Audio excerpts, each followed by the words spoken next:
வெளிச்சமே இல்லை. Hi friends, இன்றைக்கி நம்ம களி செய்ய போகிறோம். எப்படி செய்யலான்னு வாங்க பார்க்கலாம்.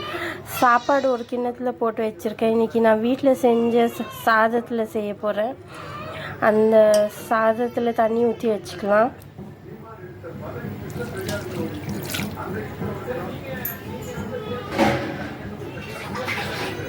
தண்ணி ஊற்றிக்கலாம் கொஞ்சம் ஃபுல்லாகிற வரைக்கும். இப்போ இவ்வளோ தண்ணி ஊற்றியாச்சு. சாதம் முழுகிற அளவுக்கு அடுப்பில் வச்சிடலாம்.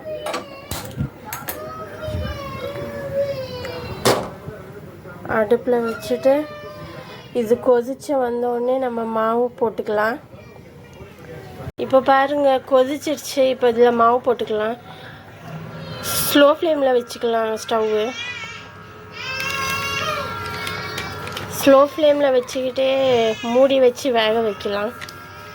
அப்போ தான் மாவு வேகம் அடி பிடிக்காது.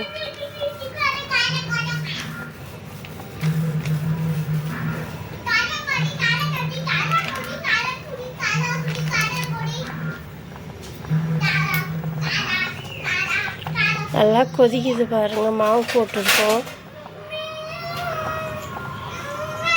மூடி வச்சுக்கலாம்.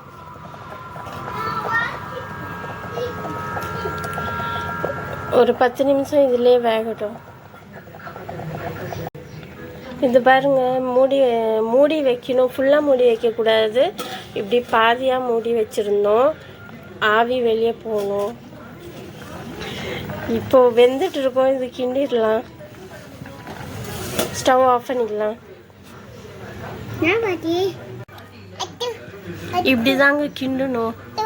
உங்கள் வீட்டில் மத்து இருந்தால் மத்து வச்சு கிண்டுங்க. பருப்புக்கு கிண்டுவோம்ல, அதை பின்பக்கத்தில் இருந்து கிண்டலாம்.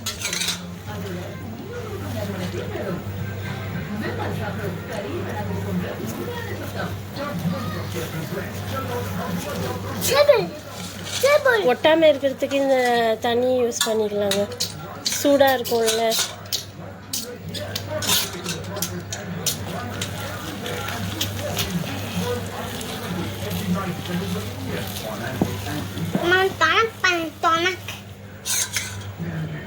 பார்த்தீங்களா? தொணக்கு சொல்லுங்க.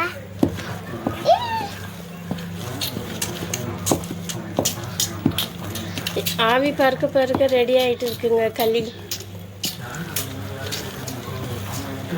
இது கட்டி வராமல் கிண்டிக்கிட்டே இருக்கணும். இல்லைன்னா சாப்பிடும் போது அடிபடும் அந்த கட்டி. அம்மா அடி போடுமா? அம்மா அடி போடுமா?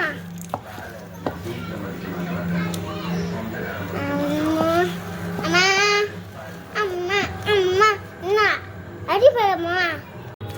இப்போ களி கிண்ட போகிறோங்க. ரவுண்ட் கிண்டிட்டோம். களி கிண்டியாச்சு. இப்போ உருண்டை பிடிக்க போகிறோங்க.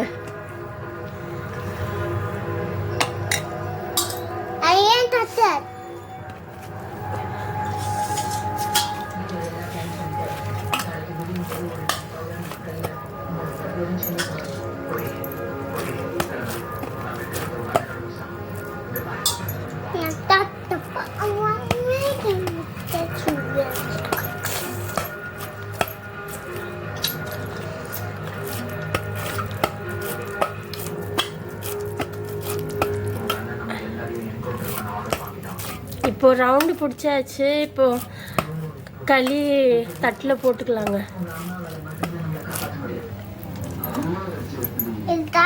இது பாருங்க கருவாட்டு குழம்பு, இன்னும் களி காம்பினேஷன் சூப்பராக இருக்குங்க. நீங்களும் உங்கள் வீட்டில் ட்ரை பண்ணி பார்த்துட்டு சொல்லுங்கள், கமெண்ட் பண்ணுங்கள்.